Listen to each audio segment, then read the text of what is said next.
Welcome to Nailing the Apex, everyone. I'm Tim Harini. Please head on over to Spotify. Give us a 5-star rating and a follow. Same goes with Apple Podcasts as well. Write reviews. It really helps us grow the show. You can also watch us on YouTube.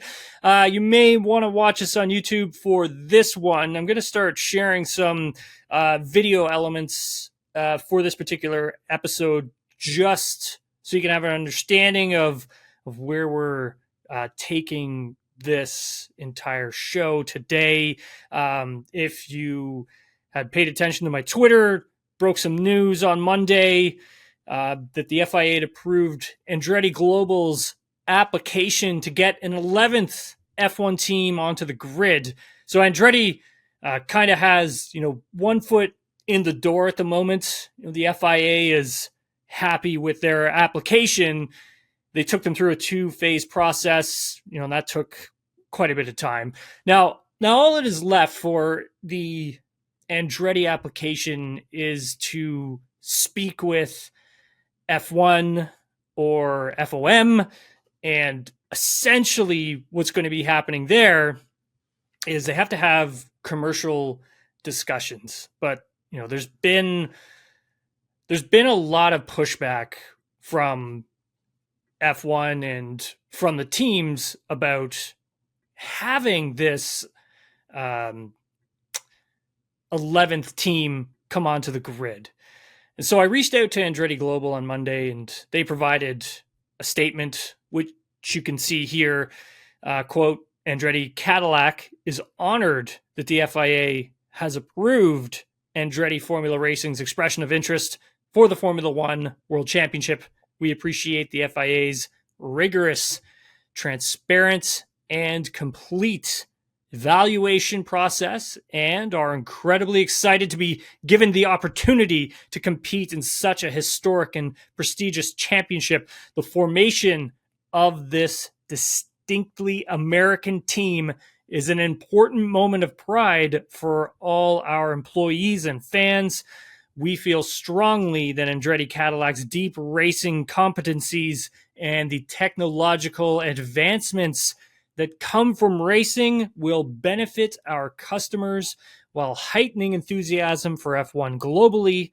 We look forward to engaging with all of the stakeholders in Formula One as we continue our planning to join the grid as soon as possible. So, for those of you who are new to the story, I'll take you through what Andretti has had to go through to get to this point. I mean, at the end, I'll give you my take on it because I've been on this story for quite a long time. I've known Michael for a while now, since my time racing professionally and in Champ Car Atlantics and Formula Renault. And if you don't know who Michael Andretti is, he is the son of Mario Andretti, so both legends and in their own right. I mean, Mario for both his F1 and IndyCar successes and other things as well. While his son Michael, he was extremely successful in IndyCar, kart, Champ Car. He was a kart champion, just a very, very successful racing driver. Competed in F1 for McLaren. That did not go well, or it didn't end well either. But he's now a team owner. So Michael owns, which was Andretti Autosport, is now being converted to Andretti Global, which has been done most recently. But Andretti Global, it fields teams in IndyCar, Indy Next, IMSA, Formula E. He has collaborations in Extreme E, the Mexico Supercopa, Australian V8 Supercars. And he's had his sights set on getting a team into Formula One for quite some time. So if we go back to 2021, Michael attempted to buy a majority stake in Sauber, so Alfa Romeo, the Alfa Romeo F1 team. And he would have bought into Islero Investments, who is the company that controls Sauber. Now, however, that deal, it eventually fell through at the last minute. I think he got within like 48 hours of the deal being closed. I remember I was on a call with him when he had said that the deal didn't fall through because of money. It fell through because of control issues, not able to run the team maybe how he would have liked. So at the time, that was Andretti's best shot at getting himself an F1 team, but it was something that he wasn't willing to really give up on. Okay, so now you got to think about that for a second. Just how difficult it is to get a brand new F1 team onto the grid. You would need state-of-the-art factory, big-time investors, infrastructure, crew, the best engineers that are in the business, and all the staffing that comes with it. So it's a very tall order for anyone to try and accomplish. But fast forward to the Miami Grand Prix in 2022. I was on the grounds there reporting and noticed, Michael was at the race. He was walking around from team to team with a Miami Dolphins folder with a petition inside of it. He had been spending time, bouncing around from these teams. And I wasn't quite sure what exactly he was up to till a person close to the situation explained to me that he was trying to get team owners to get their signatures of support, to expand the grid, to allow a new team into F1. He was petitioning everyone, basically. And he'd gotten 2 signatures on his piece of paper. One signature he did not get, however, was Toto Wolff's, who's been very much against adding a new team to the grid and worried that it could dilute the team's value and profits. And also there had been a new Concord agreement that was set in place as well, that all the teams needed to sign up, all 10 teams, they all needed to sign up for it. And in that Concord agreement, there's a section included for new teams wanting to join the grid, and they had to pay an anti-dilution fee of $200 million. So to put that into context for you, the Seattle Kraken, well, that was well north of $600 million for an expansion fee. So F1, their anti-dilution fee, you can kind of look at it as an expansion fee as well, because these teams are now known as franchises. But as the sport has continued to grow in massive popularity globally and is one of the fastest growing sports in the world, these teams are also, their franchises, they're valued much, much higher. So at the time of that Concord agreement, they weren't valued as high as what they are now. So the teams want that anti-dilution fee to be bumped up much higher as well. And I can definitely understand all of that. But at the time, so in the Miami Grand Prix, I spoke with Laurent Rossi, who was the big boss at Alpine Racing, and he explained to me that he wasn't against a new team coming onto the grid, but he wanted to make sure that they added value to the series. And I think he was driving what he was driving at there at that value in terms of bringing more money and helping F1 grow in the United States. I also spoke with Zach Brown about it, and he had said something similar to what Rossi had told me. And later I found out that the 2 signatures that Michael was able to get were in fact Rossi's and Zach Brown's. So I think for Zach, he felt that, Andretti Autosport, they were obviously a credible team. They would also help generate interest in the American market. Now, the folks at F1, I don't think were too happy with how, Michael went about this. Michael going from team to team, trying to get signatures to let him bring a team in. His dad, Mario, was very vocal on Twitter about this whole process. And I think Michael was also pretty vocal about it in the media as well. And I'm not sure F1 CEO Stefano Domenicali was too impressed with the Andretti's being very vocal about it. And I think he would have much appreciated it if he were a bit more discreet about all this going down. But however, Michael he kept going. So I spoke with him in December 2022, and I had asked him, where things had stood with his application process, where everything was at with all of it, and this is what he had to tell me in that regards. He said, hey, they'd made good progress the last few months, and that they weren't giving up, but he also, at the same time, he was also, had unveiled the start date of construction for a brand new state-of-the-art factory that his team was building. And that has since been started, and I believe it's costing upwards of about $200 million to build, and that'll be operational by, I think, 2025 is what he had told us.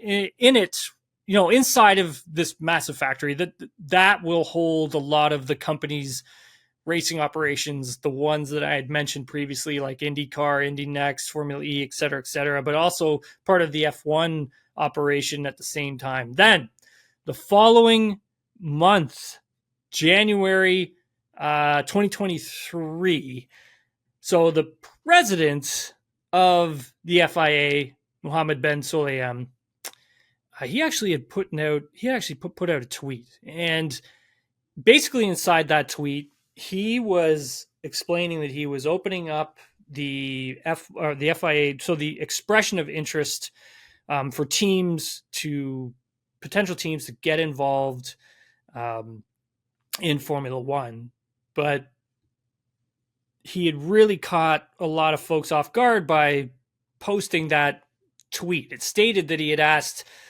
the FIA to look into launching an expressions of interest process for new teams to enter into Formula One. So essentially, this was the door that Andretti needed opened.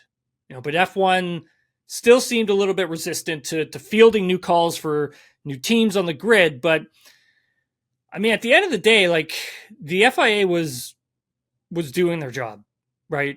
And not too much longer later, I mean, Andretti, get some information from them that, hey, they're going to enter this process too, right? They're going to get involved here.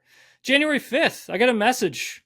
Andretti Global, General Motors, well, they're partnering up to pursue the FIA expression of interest to enter F1. So the thing that Mohammed Ben Sulayem had posted about on Twitter. And there's a giant FIA document. You can see it online as well that shows the process that, new teams coming into F1 would have to go through. You have to pay for certain parts of the process as well. So if the team were to be accepted, the team would run under the Cadillac brand. So on the call, there was a media call that I jumped on immediately following all of this. And we spoke with both Michael and the GM president, Mark Royce. And Michael explained, that the plan was to, have their headquarters in the States and would have a satellite factory in Europe. And the plan was to have an American driver in the car. And he wants to make sure that it is an all-American outfit. And so as the months rolled along and speculation had built, I was at the British Grand Prix. And the conversation on all of this was really starting to heat up. I remember being in a team principal press conference with Toto Wolff, and he was being asked about new teams coming into F1 and if he had changed his outlook on that discussion. And at the time, he was still unchanged. He didn't know who the teams were that had applied to that expression of interest, but stressed that if the teams can contribute to F1 in a positive development like the other teams have done over the years, quote, suffered over the years is how he put part of it, then FOM would have to really take a look at it. And so I think, a big part of what he's saying there is the fact that the teams who have stuck by F1 through thick and thin, like the pandemic, for instances, those were big spends for the teams. A new team would have to show that they would be willing to stick by the sport when times were tough. And I understand what Toto's trying to say there, but he also carried on to explain that, there were no professional sports leagues that just creates entries for new teams, as that would just dilute the whole league. And that sounded like to me that, the teams would want more money to be paid from a new team outside of the $200 million anti-dilution fund. So you fast forward to September, the Singapore Grand Prix. Zach Brown explained why a quality 11th F1 team would not dilute the value of the teams and F1, but if it's done properly, would add value to these teams. But the right conditions, I think, had to be put in place for it. Zach's saying that the $200 million anti-dilution fee, it needed to be tripled for the next Concord agreement, which would be put in place, like we had mentioned earlier, in 2026. So other team principals had said, the outfit that was coming in had to be serious and not just stick around for 5 years and then, leave. And this is something that has happened in the past with other new teams that quickly came in to F1, made their money, sunk their teams, and then left with more money than what they came in with. And so obviously that's tough on the sport. And so I think, when we look at this, I understand what the team principals are saying. I understand what Formula One is saying at the same time. You need to have teams that are going to come in. They're going to stick with F1. They're going to provide this value. They're going to provide a lot of help on the marketing side. They're going to help grow the sport. And so, I just found that whole part of that process at the British Grand Prix was pretty fascinating for me to be a part of all that, for sure. So that brings us to yesterday. So Monday, October 2nd. So when, put that piece of news out that the FIA had approved Andretti Global's application for the 11th F1 team onto the grid. So now there were 4 applications that were made into that expression of interest. So 3 were not accepted, Andretti being the only applicant that was accepted and was moved through. So the other 3, so that was High Tech Grand Prix. So they run in Formula 2 and other series as well, Rod and Carlin, and Lucky Sons. So FIA put the Andretti application through a very rigorous process to make sure that they were financially and technically able to compete competitively at the top of the sport, which it appears they are. It was a 2-phase process, like I had mentioned. Took them around 8 months to complete this 2-phase process. The FIA's criteria really focusing on making sure that this new entrant would bring long-term value to the sport. They had to have real racing experience, which Andretti has. They had to have technical expertise. They had to have, shareholders on top of that as well. And one of the things, so I believe, those shareholders for Andretti would be Mark Walter, so CEO of Guggenheim Partners, so a global investment and advisory firm. So they're worth like $300 billion in assets that are under management, obviously. And Walter, also one of the 500 richest persons in the world. Guggenheim also owns Los Angeles Dodgers with a consortium including Magic Johnson and Billie Jean King and others. But, he also has, Andretti does, Dan Towers, the founder of Group 1001, Gainbridge, amongst one of the brands. Gainbridge also sponsors one of his Indy cars as well. And at the same time, the applicant also had to show that the team would have new facilities. So they got that new state-of-the-art factory. Engineering, he's been recruiting on the side. They also had to show how the team would bring positive societal impact and how they would achieve F1's goal of being net zero carbon by 2030. So the FIA, satisfied. They feel that Andretti Global, they meet the criteria to join the grid, so that they're not going to embarrass the sport. And Andretti application now gets moved on to the commercial side of F1 called FOM, so Formula One Management, the main operating company of the sport, to discuss these commercial parameters of the sport. So once the FIA had notified that Andretti was being given the green light by themselves,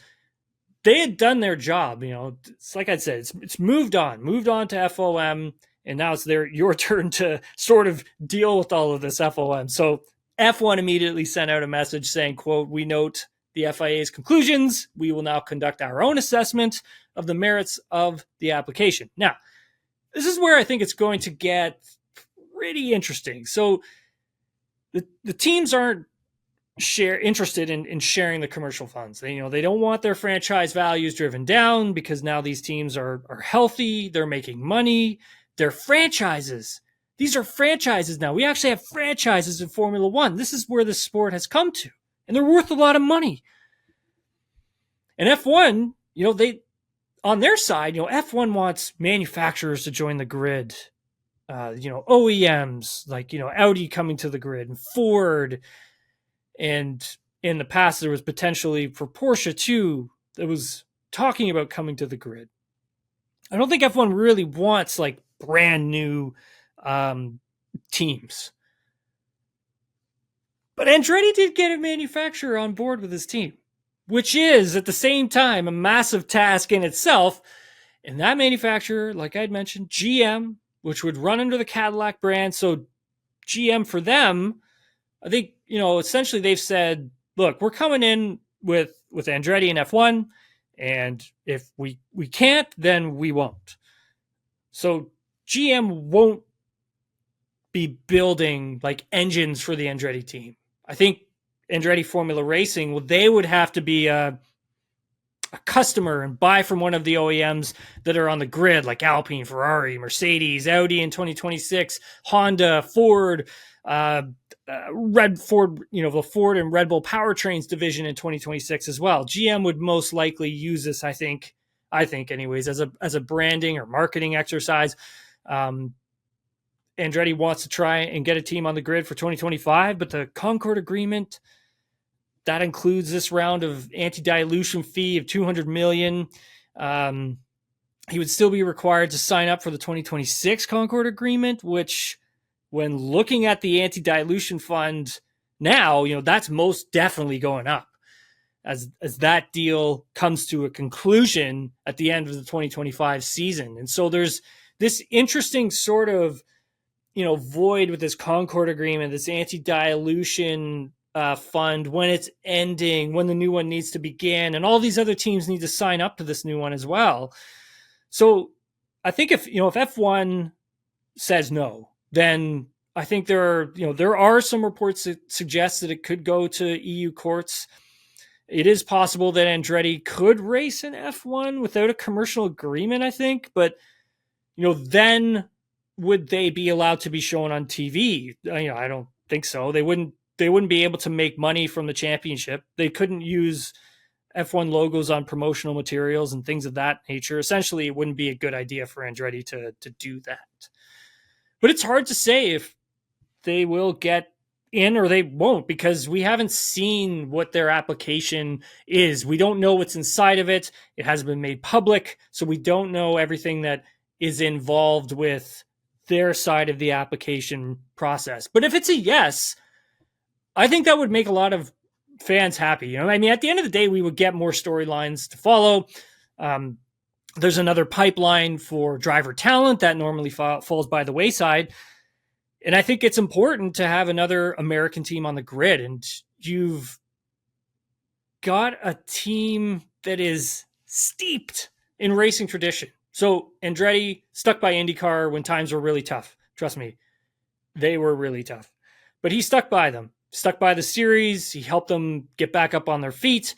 So should the teams be wanting more money to cover a 10% loss of value over a set number of years, say 5 years, and that anti-dilution fund is only $200 million, do they deserve more? Yes, I do think they deserve more than that. These teams are worth more. These teams have stuck around in Formula One for a really long time, and they've paid their dues, and they've done all these different things for the sport to help grow it, to help make it as big as it is. And I think at the same time, that dollar value, I think, is a lot higher than $200 million. So is there something that could get settled outside of the Concord agreement? Who knows? It is business, so you never know at the end of the day. But all in all, I would be in favor of seeing a new team get onto the grid. I think it would be great for the sport, be great for F1, be great for F1 in America, be great for racing in general. At the moment, though, all of this, it lays at the hands of Stefano Domenicali and Liberty Media. The teams, they can't vote on this. They really don't have a huge say. They can put forward what they think and what they believe, but to Stefano, but at the end of the day, I mean, if there is good value to be had here and Andretti meets all the criterias, then, why not? Why not let them come in and play in the sandbox and help, really grow this sport? But we should know more in the next few weeks. And again, it's like I was saying off the top, this is a story that I've been following for a really long time now. It's been really fascinating to watch. It's been impressive to see what Michael Andretti's been able to do and put together. I mean, this is a huge undertaking for himself and his company to really put forward. So it's been impressive to see. I'm interested to see where this thing goes. Thanks again, everyone, for watching and listening to Nailing the Apex. I'm Tim Hraney. Give me a follow on social media at Tim Hraney. If you want more Nailing the Apex, you can listen to it wherever you get your podcasts. Please head on over to YouTube. Have a watch. Tell us what you think. At the same time, go to Apple Podcasts as well. Write reviews. It really helps us grow the show. We'll be doing a Qatar build-up, Qatar Grand Prix on Thursday. Have a special guest coming on for that one. You'll want to tune into it for sure. And then obviously Max Verstappen could potentially win this championship title on a Saturday sprint race. I'm not sure I'm cool with that one, but hey, we'll see. It's not on a Sunday, right? I'm a big guy of the Sundays. It's got to be on a Sunday. But anyways, regardless of all that, thanks everyone for watching and listening, and we'll talk to you later.